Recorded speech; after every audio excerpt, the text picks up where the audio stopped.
Hello and welcome to Negative Feedback.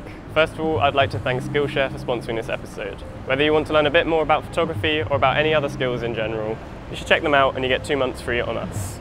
So in this episode, we're going to be looking at street photography. And I by no means think of myself as a street photographer, but I just thought it would be cool to share my ideas of how I do it and maybe a few tips. So let's go and do it.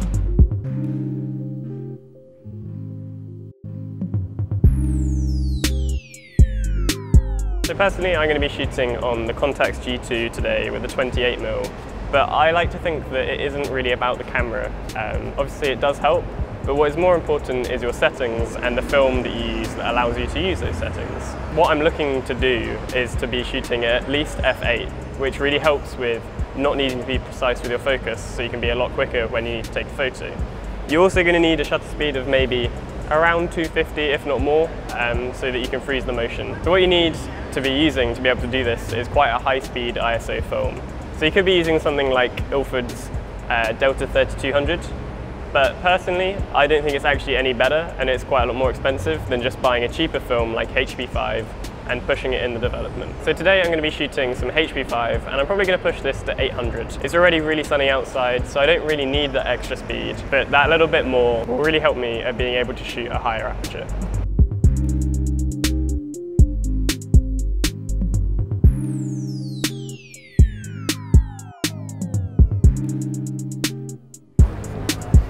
I'm going to wait here for a sec. There's pretty direct sun. Huh? I'll take that one.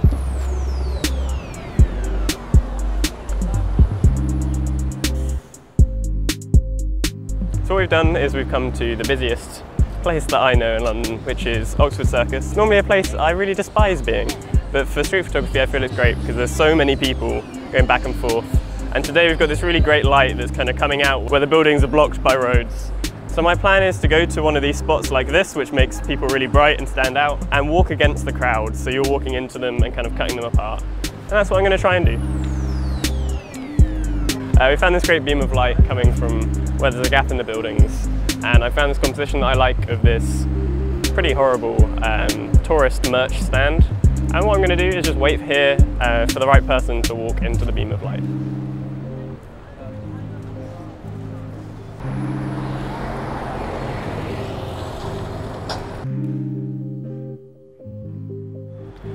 Maybe we should keep going. Maybe it's not the one. I don't know. I don't have the answers.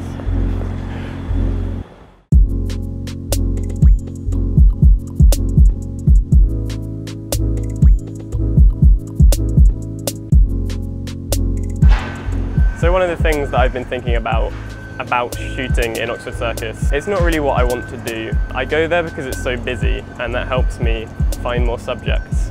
But I don't think the subjects are actually very interesting. I think all of my favourite street photographers and all the photos I find really interesting are telling a story and documenting a piece of time where what life is like in a specific location. Whereas what you're taking photos of on Oxford Circus is what life is like for tourists whilst they're on holiday in London, which is something that doesn't really interest me. So we're now straying off a bit. I'm not sure that we're actually going to get anything that isn't that. Yeah, that's just what I'm thinking.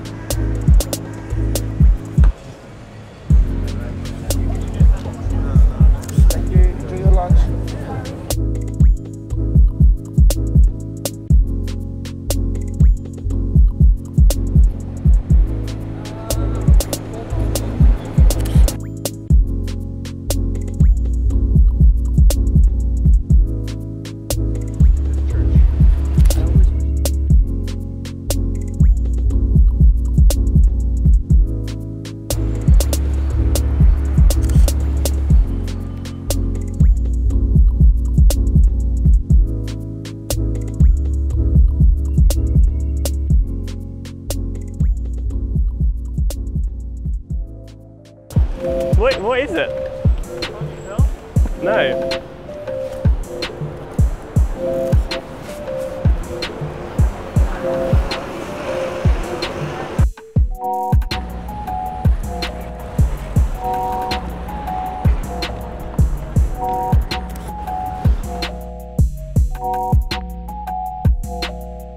So as I said earlier on in the video, I by no means think that I am a good street photographer.